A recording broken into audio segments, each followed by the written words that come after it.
Reverend Bonnie Hong will not be preaching a sermon. I'll preach the sermon in Korean, and the translation of the sermon will show on the screen. Pastor Hong have to translate the sermon. 행복한 사람은 범사에 감사하는 사람이다. 갈수록 감사하는 사람이 줄어드는 것 같습니다. 감사할 게 없어서 그럴까요? 감사할 것을 당연한 것으로 생각하기 때문인 것입니다. 감사가 줄어드니 행복도 줄어듭니다. 감사하는 만큼 행복합니다. 그 말은 불평하는 만큼 더 불행해진다는 말이기도 합니다. 감사와 행복이 비례하듯이 불행과 불평도 비례하게 되어지는 것입니다. 그러니까 누가 행복한 사람인가 하면 감사하며 살아가는 사람인 것입니다. 감사의 분량은 곧 행복의 분량이기 때문인 것입니다. 우리는 감사하는 것만큼 행복할 수 있다는 것입니다. 오늘은 추수감사주일입니다. 하나님께서 이스라엘 자손에게 명령하신 3대 절기가 있습니다. 유월절과 맥추절과 수장절입니다. 유월절은 그 무교절 다음에 그 유월절 다음에 무교절로 지나게 되어지는 7일 동안 지켰는데, 유월절과 함께 우리 모두가 애굽의 종살이에서 해방되어 난 사건, 장자가 죽는 재앙에서 모면한 것을 기념하는 절기입니다. 맥주절은 봄철에 드리게 되어지는데 밀을 거둔 것에 대해서 감사하는 절기죠. 그래서 맥주절을 오순절 또는 칠칠절이라고 하는데, 이것은 유월절 이후에 7주일이 지나고 50일째 되는 날에 지키는 절기이기 때문에 그렇습니다. 수장절은 가을 추수를 마친 후에 지키는 절기입니다. 이 절기 동안에는 광야 생활을 기억하고 그러기 위하여 초막을 짓고 지냈기 때문에 초막절이라고 하며, 광야 40년 동안 장막에서 지낸 것을 기념하여 장막절이라고 합니다. 오늘 우리가 지키는 추수감사절은 장막절에 해당된다고 볼 수 있습니다. 오늘 우리가 하나님 앞에 말씀을 본 것 시편 136편은 추수감사 때에 부른 찬송이라고 말합니다. 시편 136편은 특이하게도 절마다 26절까지 되어져 있는데 감사하라는 말이 나옵니다. 몇 번 나오냐면 26번이나 지루할 정도로 반복하여서 감사하라고 말씀합니다. 감사하는 것이 그렇게 많다는 것입니다. 일마다 때마다 모든 것이 감사합니다. 일상생활이 감사로 넘치게 되어지는 것입니다. 그래서 불평도 습관이고요, 감사도 습관입니다. 미국의 시골 학교에 선생님 한 분이 음악 교육을 위해서 피아노 한 대가 좀 필요했어요. 그래서 당시 갑부였던 포드 자동차의 포드 회장에게 편지를 썼습니다. 회장님, 학교에 피아노 한 대가 필요합니다. 도와주십시오. 얼마 후 답장이 왔는데 열어보니까 단돈 100불이 들어있었습니다. 그런데 그 선생님은 실망하지 않고 $100로 땅콩을 사가지고 왔습니다. 대개 사람들은 갑부가 이 100불 이거 큰 돈을 줘야지 이게 뭐냐고 불평했을 것입니다. 그런데 이 선생님은 이 땅콩을 사가지고 와서 이것을 부지에 심었습니다. 그의 땅콩을 수확하여서 팔게 되어졌어요. 몇 년을 그렇게 했더니 피아노를 살 수 있는 돈이 모아졌습니다. 그래서 선생님은 포드에게 감사 편지를 썼습니다. 회장님의 돈으로 피아노 살 돈이 모아졌습니다. 감사합니다. 그랬더니 포드 회장으로부터 답장이 왔습니다. 거기에 $10,000가 든 체크와 함께 이렇게 답장에 이렇게 적혀져 있습니다. 선생님 같은 분이 미국에 있다는 것이 자랑스럽습니다. 선생님 같은 분은 처음입니다. 많은 사람들이 도움을 요청하지만 기부금이 적다고 투덜대면서 모르는 척 했습니다. 근데 선생님은 작은 기부금에 대해서도 감사하니 제가 감격했습니다. 여기 $10,000을 드리니 피아노를 사시기 바랍니다. 앞으로 도움을 청하시면 액수와 관계없이 제가 책임지겠습니다. 우리가 살다 보면은 우리가 비천한 가운데 떨어질 때도 있지요. 그렇죠? 때때로 우리를 힘들게 하는 사람들도 있습니다. 그때마다 우리를 찾아오시는 주님이 계십니다. 우리를 위로해 주시고 감당할 힘을 주신 하나님 앞에 감사를 드립니다. 또한 날마다 먹을 양식을 주시는 하나님 앞에 감사를 드립니다. 그래서 우리가 매일마다 감사 기도 드리잖아요. 식사할 때마다 우리가 감사 기도를 드립니다. 하루 3번 식사 기도는 하나님의 은혜를 생각하고 감사드리는 거룩한 습관인 것입니다. 아침에 일어나면 오늘 하나님께서 이 하루를 주신 하나님 앞에 감사로 나아가고, 또 잠들기 전에 하나님 앞에 지켜주신 은혜로 감사합니다 이렇게 드리는 것이, 이것이 하나의 감사의 습관이 별것 아닌 것 같아도 어려움을 만날 때에 큰 힘을 발휘할 줄 믿으시길 바랍니다. 예수님을 따르는 많은 사람들이 저녁이 되었는데 먹을 음식이 없었습니다. 빈들입니다. 사 먹을 것도 없었어요. 예수님께서 어떻게 하셨어요? 보리떡 5개와 물고기 2마리를 가지고 그 한 끼에 해당되는 점심 식사를 가지고 5,000명을 먹였습니다. 이 기적이 어떻게 일어났어요? 예수님은 한 사람의 도시락을 들고 하나님께 감사 기도를 드렸습니다. 감사가 일으킨 기적입니다. 감사할 때 하나님께서 기적을 베푸시는 것입니다. 사도 바울에게서도 감사의 습관을 가졌습니다. 배를 타고 로마로 가던 중에 풍랑을 만나가지고 14일 동안 표류합니다. 배 안에 있는 승객이 276명이 표류한 채 2주간 동안 아무것도 먹지 못하였을 때에 배멀미로 구토하고 살수망을 잃어버렸을 때 사도 바울은 그때의 떡을 가져다 승객들 앞에서 하나님께 감사 기도를 드리고 나누어 주었습니다. 감사 기도를 드리고 사도 바울과 함께 음식을 먹은 276명은 한 명도 죽지 않고 살아남아서 무사히 육지에 상륙했습니다. 감사의 능력입니다. 감사의 기적입니다. 사도 바울은 난치병이 걸렸어요. 그런데 하나님 앞에 3번이나 간절히 기도하였는데 하나님께서 고쳐주시지 않았습니다. 대신에 하나님이 내 은혜가 내게 족하도다, 이는 내 능력이 약한 데서 온전하여짐이라고 응답해 주셨을 때에 낫는 것도 하나님의 은혜지만 낫지 못한데도 하나님의 깊은 뜻이 있구나 하고 감사했습니다. 그 인자심이 영원함이로다. 낫지 못하였어도 하나님은 여전히 나를 사랑하고 계시고 하나님의 사랑은 영원합니다. 어제도 오늘도 내일도 우리를 사랑하시는 하나님 감사합니다. 감사의 습관을 가진 우리는 상황에 관계없이 범사에 감사합니다. 다윗은 이렇게 고백했습니다. 여호와는 나의 목자시니 내게 부족함이 없으리로다. 그가 나를 푸른 풀밭에 누이시며 쉴 만한 물가로 인도하시는도다. 내 영혼을 소생시키시고 자기의 이름을 위하여 의의 길로 인도하시는도다. 내가 사망의 음침한 골짜기로 다닐지라도 해를 두려워하지 않을 것은 주께서 나와 함께 하심이라. 주의 지팡이와 막대기가 나를 안위하시나이다. 아멘. 우리 그리스도인들은 홀로 걸어가지 않습니다. 항상 주님과 함께 걷습니다. 주님이 함께 일하십니다. 주님께서 우리 앞서 우리의 길을 열어가고 계십니다. 그러니 언제 어디서나 어떤 환경에 처하여도 불안하거나 염려하지 않습니다. 전능하신 하나님께서 우리의 손을 붙잡고 있습니다. 주님의 손에 붙잡힌 우리는 평안합니다.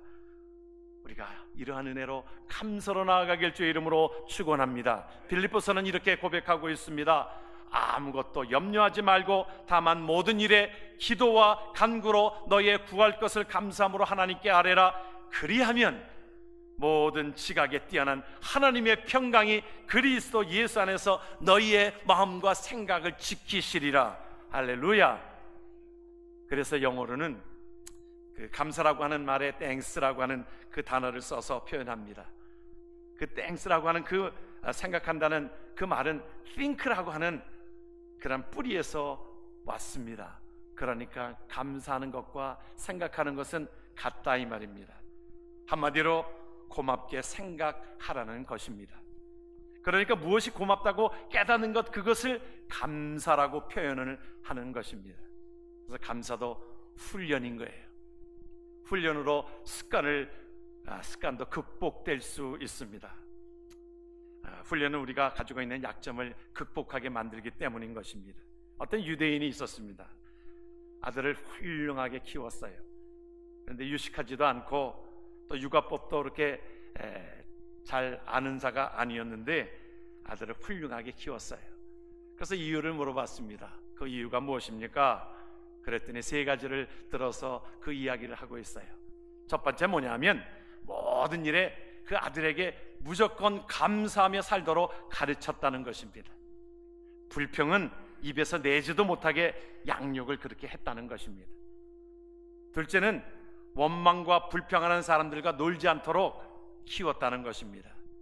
주변에 보면 타당한 이유를 들어가지고 원망하는 사람들이 있는데 그런 사람들과 어울리다 보면 저절로 불평에 물들기 때문에 어릴 적부터 그런 사람들과는 아예 같이 놀지 않도록 그렇게 하였다는 것입니다.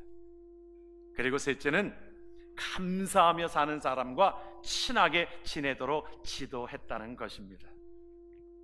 우리는 하루를 시작하면서 지난 24시간을 돌아보며 주님께 감사해야 합니다. 하루를 시작하는 일상의 창문을 열면서 감사로 시작할 수 있다면 우리는 감사를 연습할 준비가 되어져 있습니다. 아침에 일어나면서 주님 감사합니다 시작하시길 주의 이름으로 축원합니다. 영국 속담에 보면 감사는 과거에 주어지는 것이 아니라 미래를 살찌우게 하는 덕행이라고 그랬어요. 우리는 과거 지향적으로 살아가지 말아야 합니다. 앞을 내다보고 감사하여야 합니다. 감사야말로 결국 우리가 걸어갈 내일을 밝히는 등불이 되는 것입니다. 그렇기 때문에 우리 주변에는 분명히 감사가 습관으로 형성되어 있는 사람들이 있습니다마는 그러나 습관적으로 불평하고 불만족하는 사람들이 있습니다. 광야의 이스라엘 백성들이 불평이 습관화된 사람들입니다. 그렇다면 우리는 과연 어떤 사람인가? 자꾸 불평을 늘어놓는 습성을 버리고 감사하는 것을 우리 새로운 삶의 스타일로 바꾸시기를 주의 이름으로 축원합니다. 감사의 습관이 형성이 되어지면 감사의 힘은 우리를 보호해 주십니다. 감사의 힘은 어떤 스트레스나 분노나 파괴적인 위협으로부터 우리를 지켜줍니다. 감사하는 사람에게는 좋은 일이 많이 생길 수밖에 없는 것입니다. 오늘 말씀의 21절과 22절을 우리 같이 한번 말씀을 함께 하겠습니다. 그들의 땅을 기업으로 주신 이에게 감사하라. 그 인자하심이 영원함이로다. 곧 그 종 이스라엘에게 기업으로 주신 이에게 감사하라. 그 인자하심이 영원함이로다. 아멘. 암에 걸린 한 사람이 있었습니다. 처음에는 하필 왜 나만 이런 병에 걸렸네 하고 하나님을 원망하고 슬퍼하고 좌절했습니다. 점점 병이 깊어졌어요. 그러다가 어느 날 이런 생각이 들더랍니다. 어차피 죽을 목숨인데 이렇게 시간을 보낼 것이 아니라 뭔가 감사할 내용을 찾아보자고 생각하고 무엇이든지 감사하고 고백하기 시작했습니다. 통증이 와도 감사합니다. 주사를 맞아도 감사합니다. 치료를 받을 때도 감사합니다. 잘 때도 감사합니다. 일어날 때도 감사합니다. 매일 매 순간마다 감사하고 감사했습니다. 그런데 놀라운 일이 일어났어요. 암세포가 하나씩 줄어들기 시작하더니 완전히 사라졌다는 것입니다. 건강을 온전히 회복했다는 것입니다. 감사하는 마음이 암도 이길 것입니다. 그렇습니다. 감사하는 불치병까지도 이길 수 있는 원동력이 될 줄을 믿습니다.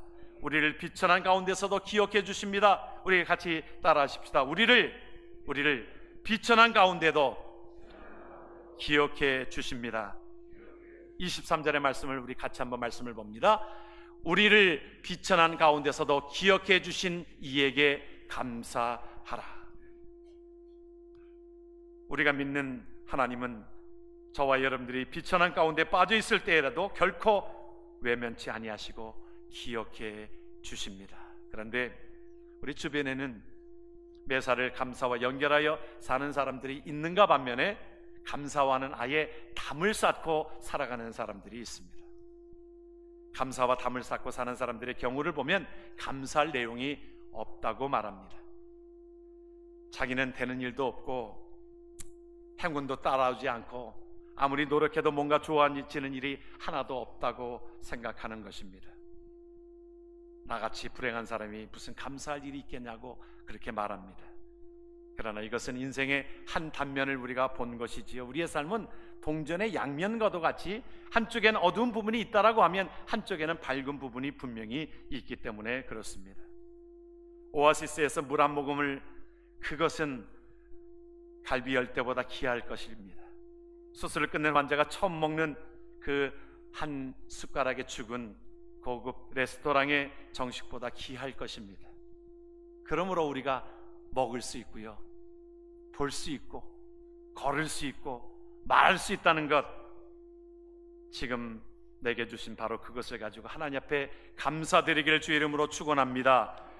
먹고 마시고 입을 것이 없는 것이 정말이지 서글프고 불행한 일이 아닐 수 없습니다. 그러나 하나님께서는 우리 모두에게 필요한 기업과 먹을 것을 반드시 허락해 주시고 계십니다. 심지어 우리가 믿는 하나님은 우리가 다 망한 가운데서도 우리를 기억해 주십니다.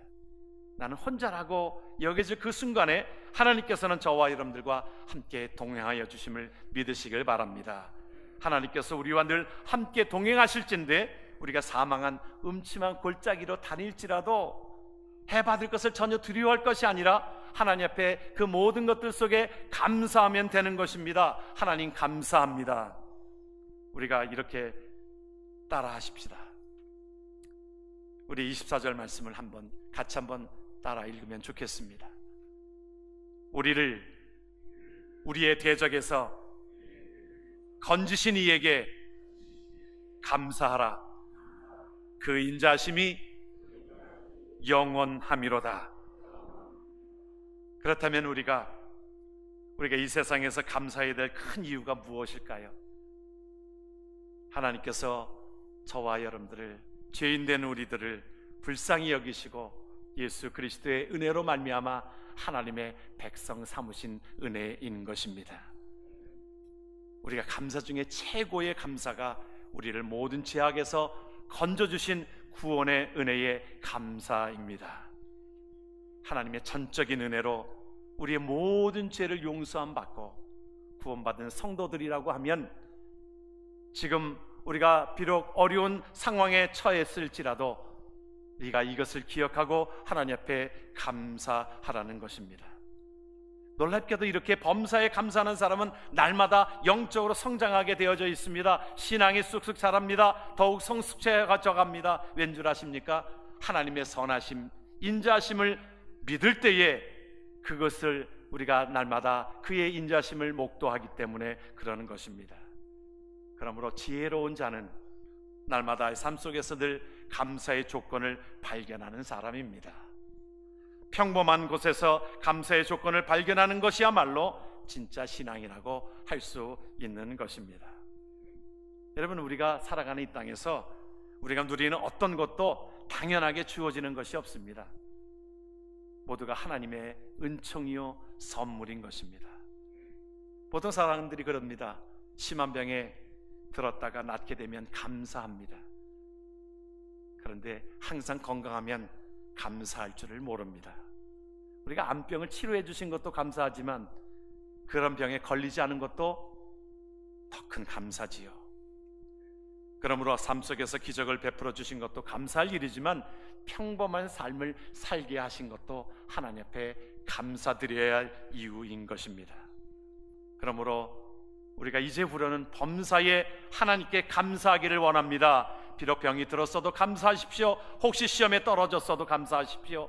기도의 응답이 더디다고 할지라도 감사하십시오. 왜냐하면 하나님께서 나 같은 죄인을 구원하사 당신의 자녀 삼으시고 영원한 생명을 우리 모두에게 허락해 주셨기 때문인 것입니다. 이거 하나면 충분합니다. 따라하십시다. 나는 하나님께 택함받은 하나님의 자녀입니다. 그래서 하박국 선지자는 이렇게 고백하고 있습니다. 나는 여호와로 말미암아 즐거워하며 나의 구원의 하나님으로 말미암아 기뻐하리로다. 주 여호와는 나의 힘이로다. 나의 발을 사슴과 같게 하사 나를 나의 높은 곳으로 다니게 하시리로다. 아멘. 그래서 가장 큰 감사의 조건은 나 같은 죄인을 구원해 주셨기 때문인 것입니다. 저와 여러분들은 이 세상의 삶을 살아가면서 하나님과 영원토록 살 수 있는 특권을 이미 부여받은 사람인 것을 믿으시길 주의 이름으로 축원합니다. 하나님이 행하신 가장 위대한 일은 우리가 구원해 주신 일입니다. 보잘것없는 나를 선택해 주시고 하나님의 자녀 삼아 주셨습니다. 우리가 어느 때는 백화점에 가서 물건을 사서 그 물건을 살 때 얼마나 고르게 되어집니까? 내게 잘 어울리는가? 그 마음에 드는 것을 이것도 고르고 저것도 고릅니다. 그만한 가치가 나가는지 값도 따져봅니다. 그리고 제일 마음에 드는 것을 사게 되어지지요. 만약에 하나님께서 우리를 선택하셨을 때 이런 조건을 따지고 우리를 가장 마음에 드는 사람만 고르셨다라고 하면 아마 우리는 선택받을 수 없었을 것입니다. 그런데 하나님은 그렇게 선택하지 않으셨어요. 다행스럽게도 하나님께서는 우리를 그저 그렇게 선택하여 주셨습니다. 때로는 아무짝에도 쓸모없는데 또 때로는 참 버림받은 자였는데 능력도 없고 매력도 없는 쓰레기 같은 자임에도 불구하고 우리의 죄인들을 하나님께서 찾아오셔서 우리를 택해 주셨습니다. 그래서 우리는 이렇게 찬양합니다. 나 같은 죄인 살리신 주 내 놀라와 잃었던 생명 찾았고 광명을 얻었네. 하나님은 십자가의 은혜로 나를 구원해 주셨을 뿐만 아니라 우리의 삶 속에 끊임없이 역사하시고 최선의 길로 인도해 주셨습니다. 이같이 위대한 일들을 우리 속에서 역사하시는 하나님 앞에 감사로 나아가는 하나님의 백성 되어지기를 주의 이름으로 축원합니다. 아멘. 기도합니다.